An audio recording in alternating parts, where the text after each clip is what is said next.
अहमदाबाद की सियासत में आज एक अहम राजनीतिक घटनाक्रम देखने को मिला, जब आम आदमी पार्टी आप से जुड़े मक्तमपुर वार्ड के दलित नेता राकेश महरिया और क्षेत्र के युवा नेता अजाज खान पठान ने एआईएमआईएम पार्टी का दामन थाम लिया।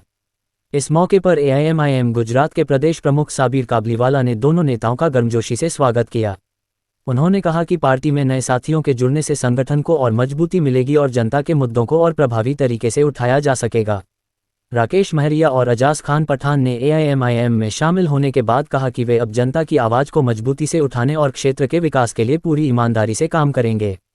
उन्होंने पार्टी नेतृत्व पर भरोसा जताते हुए कहा कि एआईएमआईएम के मंच से उन्हें समाज के लिए काम करने का बेहतर अवसर मिलेगा। इस जुड़ाव को मक्तामपुरा क्षेत्र में एआईएमआईएम की बढ़ती पकड़ के रूप में देखा जा रहा है, जिससे आने वाले समय में स्थानीय राजनीति में नए समीकरण बन सकते हैं। जय भीम, जय भीम। अनवर भाई, आज हमारी पार्टी 5 साल पूरे हुए। 5 साल पहले हमारी पार्टी जो आई थी, उस टाइम हमको टाइम काफ़ी कम मिला था। उस टाइम अभी हम 27 सीट जीत कर आए थे। गुजरात के अंदर हम लोग अपना बॉडी बनाए थे, मुठभेड़ अपना बना था, और मोड़ासा के अंदर विपक्ष में बैठे थे। अहमदाबाद के अंदर 7 सीट आई थी, भरूच के अंदर 2 सीट आई थी। 5 साल पूरे होने के बाद आप संगठन जो है दिन पे दिन गुजरात के अंदर बढ़ता जा रहा है और ग्रोथ एमआईएम का बढ़ता जा रहा है। असद साहब की बहुमत में लोग जो काफ़ी लोग आज हमारी पार्टी के अंदर राकेश भाई महरिया साहब जो है आप पार्टी के नेता थे, जो हमारी पार्टी के अंदर हमारे ज्वाइन किए और हमारा हिस्सा बने, तो मुझे बड़ी खुशी है। और इनके साथ पूरा समाज, दलित समाज और दलित समाज सब साथ में है। और यहाँ पर जो ये आए हुए कम से कम 500 लोग को साथ में लेकर आए हैं, कि इनकी ताकत है। और ये जय भीम और जय भीम का नारा जो अब सक्सेस होगा, जो दलित और मुस्लिम का और सभी बख्शी का जो अपना नारा जो है, जो पिछड़े लोगों को साथ में लेके चल रहा है, हम लोग साथ में लेके चलेंगे। सर, कैसे देखते हो एजाज खान पहले आपकी पार्टी में थे, नाराज थे, और फिर एक बार इस पार्टी से जुड़े हैं और आने वाले दिनों में हो सकता है कि चुनाव भी लड़ें? नहीं, एजाज खान जब किसी पार्टी में थे, वो नया था, उसको एक बहुत बड़ा मुकाम हम लोग ने दे दिया था। अब एक चीज़ जायज़ सी बात है, बड़ा मुकाम देने के बाद दुश्मन काफ़ी बन जाते और उसके बढ़ जाते। फिर उसके अंदर थोड़ा नाराज होकर शांत हो गया था, अभी वापस आया। उसको मालूम है कि अभी चुनाव है, अभी जल्द होगा उसकी, तो उसने वापस आया। पार्टी को इसमें मजबूत की, अच्छी सोच है इसकी। और सामने राकेश भाई मेहरिया साहब ने दोनों धर्मवीर की जोड़ी है, इंशाल्लाह मक्तमपुरा को मजबूत करेंगे। और मक्तमपुरा तो ठीक है, पूरे गुजरात के अंदर राकेश भाई महरिया जो है एक बड़े लीडर बनकर उठेंगे। और हम लोग उनको मतलब जहाँ जरूर पड़ेगी उनके साथ में है, तो इंशाल्लाह हम लोग साथ में बैठकर। ऐसे समय पर कांग्रेस की पॉलिटिक्स को कैसे देखते हैं? जिस तरह से कांग्रेस पिछले दिनों की जो चुनाव में जिन लोगों को टिकट दी थी उनको अभी देने में जो है आगे नहीं आई है, और वो कुछ लोग जो है नाराज जो आपके साथ जुड़ना चाहते हैं। नहीं, कांग्रेस की पॉलिसी है कि मुसलमान को जब टिकट देता है तो उसको उल्टा सीधा करके, मतलब काफ़ी उसको मतलब जलील करके उसको टिकट दी जाती है। आज एक ताज़ा दाखला में बताऊँ कि बेहरामपुरा के अंदर तस्लीम बाबा साहब जो है, वो जो बड़े मजबूत दावेदार थे, तो अब उसके अंदर कुछ नेता उसके पीछे लगे, उसको टिकट नहीं मिलना चाहिए, और वो मजबूत थे, उसको टिकट मिल रही थी, तो उनके ऊपर पुराना उल्टा सीधा निकाल कर आज उनको आज जेल में डाल देते हैं। ये कांग्रेस की पॉलिसी। ओके, कोई है सवाल? महाराष्ट्र की जो उपलब्धि हासिल हुई है आम आदमी विंग की, तो उसके बाद में गुजरात में आपकी क्या रणनीति रहेगी ऑल इंडिया मिलने से क्या हुई? महाराष्ट्र के अंदर आपने देखा है, सभी कौम को साथ में लेकर चले वहाँ पर, और सभी कौम को साथ में लेकर चले, इसलिए वहाँ पर कामयाबी मिली। और आप यहाँ पर गुजरात में भी आप देखेंगे कि यहाँ पर सभी कौम को साथ लेकर इंशाल्लाह ये पार्टी मजबूत होगी। और आने वाले समय के अंदर ये पार्टी मजबूत होगी। आप सब जानते हैं कि बीजेपी कांग्रेस की जो पॉलिसी क्या है, वो लाशों पे राज करते हैं। हम वो पार्टी नहीं है कि किसी के जान लेकर, मतलब हम लोग एकता में मानते हैं। हमारी पार्टी एकता बनाए रखेगी और हमको एक साथ में लेकर चलेगी। हमारे वाले समय में आप देखो पार्टी उम्मीदवारों का डिक्लेरेशन कब होगा? आप इंतजार क्यों कर रहे हैं? अब तक डिक्लेरेशन क्यों नहीं हुआ? नहीं, कल से हम लोग करेंगे। कल कितनी सीटों पर सीट आज कुछ अहमदाबाद की कुछ सीट हम लोग आज करेंगे। एमआईएम पार्टी कौन सी जगह से कैंडिडेट खड़े करेगी? अहमदाबाद की बात क्या बोली की बात अहमदाबाद में भी अहमदाबाद के अभी थोड़ा आप ले लो गोमती को ले लो गोमती पोर्ट से इधर चले जाओ बटवा जहाँ चले जाओ लाभा चले जाओ और रायगढ़ आ गए बेनापुर आ गए जबलपुर आ गए ये पहाड़ी आ गए वहाँ से मिर्जापुर चले गए वहाँ से सरखेज और बख्तरपुर आ गए ऐसे मिलाकर 12 बूथ होते हैं। पिछली बार दानी लिमड़ा में कैंडिडेट को नहीं उतारा गया था, तो इस बार क्या उतारा जाएगा दानी लिमड़ा में? 100% उतारा जाएगा। कई तक तो क्या हुआ था हमारे जो उम्मीदवार जो थे बड़े मजबूत उम्मीदवार थे लेकिन उसके अंदर कुछ बात ऐसी बनी थी कि दो ग्रुप थे वो भी दबंग वो भी दबंग दोनों के बाबू एक थे वो बाबू ने ऐसे दोनों का कमरा अकेले पड़े मार्केट में ये मैसेज है कि मतलब गलत मैसेज दिया था लेकिन बात ये थी सर पिछले 5 सालों में खाड़िया वॉर में आपने कैंडिडेट दिए थे, इस बार भूषण भट्ट ने कहा है खाड़िया को पाकिस्तान नहीं बनने देंगे, ऐसे समय पर क्या आपके कैंडिडेट वहां मैदान में उतरेंगे?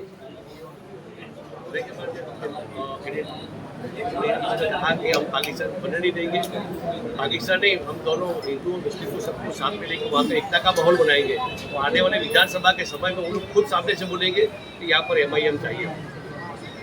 Okay thank you. राकेश भाई जो रिमाइंड ले लो। राकेश भाई, नेशनल पार्टी का दामन छोड़कर AIMIM में आना कैसा लगा?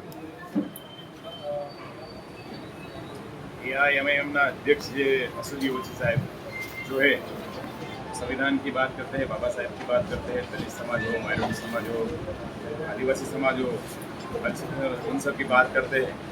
उस बातों से मेरा भी कहीं ना कहीं नाता है कि मैं सालों से इन लोगों के लिए लड़ रहा हूँ। तो मेरी पार्टी से कोई शिकवा नहीं है, ना ही मेरी पार्टी से कोई शिकायत है। लेकिन आज मक्तमपुरा का जो समीकरण है उस समीकरण के आधार पर मैं मीम पार्टी ज्वाइन कर रहा हूँ और मीम पार्टी का साथ दूंगा और मीम पार्टी को और आगे मजबूत बनाएंगे। राकेश भाई, क्या कहोगे कि कई लोग तो नाराजगी के कारण से जो कि पार्टी छोड़कर दूसरी पार्टी में पलटू मारते हैं, मगर आपको तो जो कि डिक्लेयर कर दिया गया था आम आदमी पार्टी ने मक्तमपुरा से, फिर भी आपने आम आदमी पार्टी छोड़कर MIM की खेस पे नहीं, क्या कहोगे उसके बारे में? नहीं, मैंने बोला ना मेरी पार्टी से मुझे कोई शिकायत नहीं। अगर आप देखना चाहे तो बीजेपी को जो टक्कर दे रही है गुजरात में वो आम आदमी पार्टी से और पार्टी नहीं है। काफ़ी सालों से कांग्रेस खाली दलित मुस्लिम का इस्तेमाल कर रही है। मीम पार्टी देखे तो दलित मुस्लिम पॉकेट उसमें ही लड़ रही है, बराबर। ये जायज़ और सच बात है, हमको स्वीकार नहीं है। तो ये स्थानीय स्वराज की चुटनी के बाद आप लोग देखेंगे कि गुजरात में अगर बीजेपी को कोई हरा सकता है तो आम आदमी पार्टी है। तो मेरी पार्टी से शिकायत नहीं है, डिक्लेयर हुआ था ठीक है। मेरे नेताओं से मुझे कोई शिकायत नहीं है, मेरे नेताओं ने मुझे ऐसा कुछ बोला भी नहीं है। फिर मेरी मर्जी से ये पार्टी MIM में आने की वजह क्या थी? MIM में आने की वजह है कि मैं पिछले 5 महीनों से काम कर रहा हूँ मक्तमपुरा वार्ड में और मक्तमपुरा वार्ड को मैंने देखा है, जांचा है, तो फिर समीकरण बन रहे हैं तो मैं फिर ये MIM पार्टी ज्वाइन कर रहा हूँ। नारा भक्ति बदल गया, 3 साल लग गए, इतना वक्त क्यों? AIMIM पार्टी में मैं 2021 के बाद में जुड़ा था और लगातार मैं AIMIM पार्टी के साथ जुड़ा हुआ ही था। लेकिन कुछ मेरे घरेलू कारण की वजह से मुझे बहुत बड़ी जिम्मेदारी साबिर भाई काबलीवाला साहब द्वारा दी गई थी और पूरे गुजरात के युवा प्रमुख के तौर पे मैंने पूरे गुजरात में काम किया और अल्हम्दुलिल्लाह गुजरात के सभी नौजवान आज भी मुझसे जुड़े हुए हैं। लेकिन घरेलू समस्याओं की वजह से, कुछ कारणों की वजह से समय नहीं दे पाने के कारण 2022 के चुनाव के बाद मैंने मेरे पद से नैतिक जिम्मेदारी से, क्योंकि वक्त नहीं था, तो मैंने रिज़ाइन किया था। लेकिन पद से रिज़ाइन किया था, मैं पार्टी में कार्यकर्ता के तौर पे पहले भी था, अब भी हूँ और इंशाअल्लाह आने वाले वक्त में बना रहूँगा और पार्टी को मजबूत करने का काम हम करते रहेंगे। एक परिवार है, एक परिवार में कुछ छोटी मोटी बातें रहती है, 2 भाइयों में भी लड़ाई रहती है, भावज में भी लड़ाई रहती है, लेकिन उन लड़ाइयों का मतलब ये नहीं कि परिवार बिखर जाता है। कुछ समय की बात होती है और फिलहाल में कोई ऐसी बात नहीं है और इंशाअल्लाह साबिर भाई काबलीवाला साहब, असदुद्दीन ओवैसी साहब और पार्टी के जो भी दीगर लीडर है जो भी जिम्मेदारी मुझे देंगे, पहले भी मैंने मजबूती से निभाई थी और आने वाले वक्त में भी मजबूती से उसको निभाऊंगा और पार्टी के लिए जी जान लगाकर, खून पसीना लगाकर अपनी लड़ाई लड़ी। किस मुद्दों पर इलेक्शन लड़ोगे मक्तमपुरा?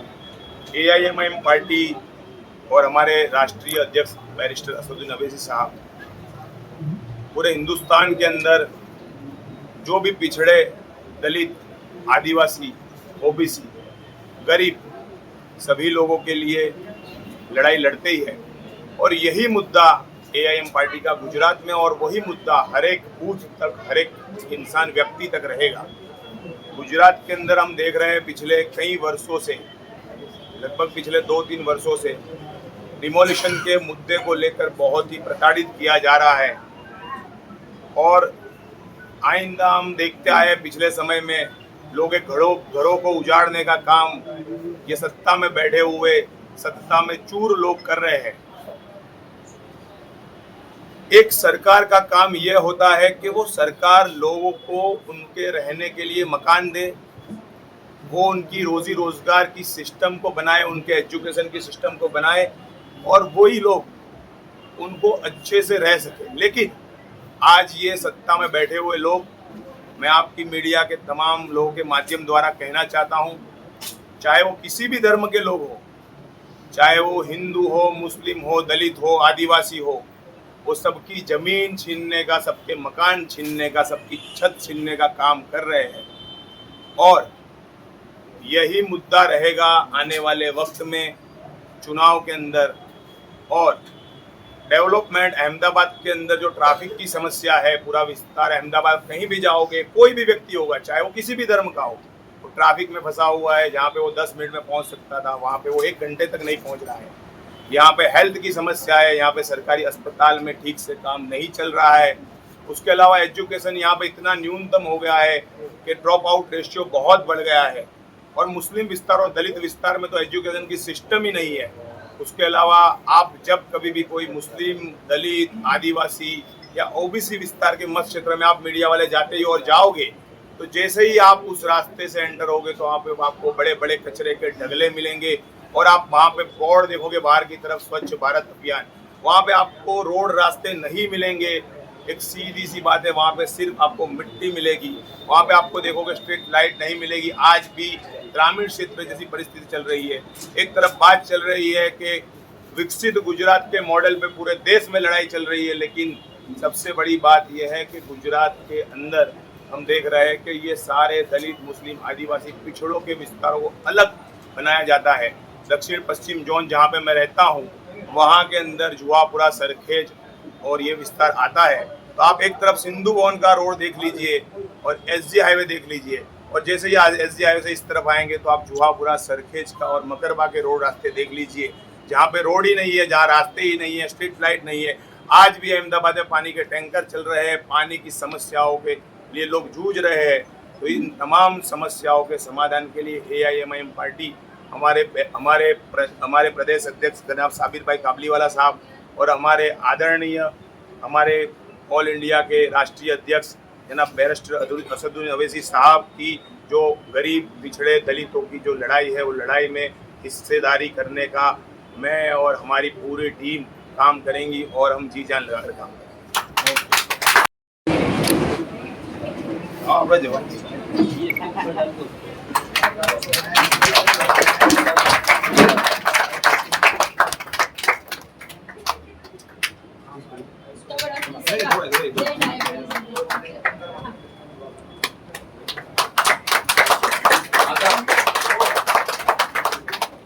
भाई, दलित मुस्लिम एकता अगर देखनी है, लोग बातें करते हैं छूत की, और हम इंशाअल्लाह AIMIM पार्टी की और अल्लाह के नबी को मानने वाले लोग, भाई 2 मिनट, भाई 2 मिनट, बैरिस्टर असदुद्दीन अवैसी साहब को मानने वाले लोग, 2 मिनट अल्हम्दुलिल्लाह,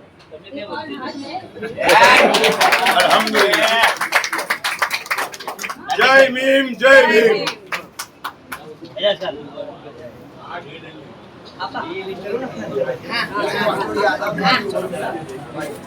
प्रेस बंधु आप लोग बैठना थोड़ा 5 मिनट आज एक डिक्लेरेशन होगा।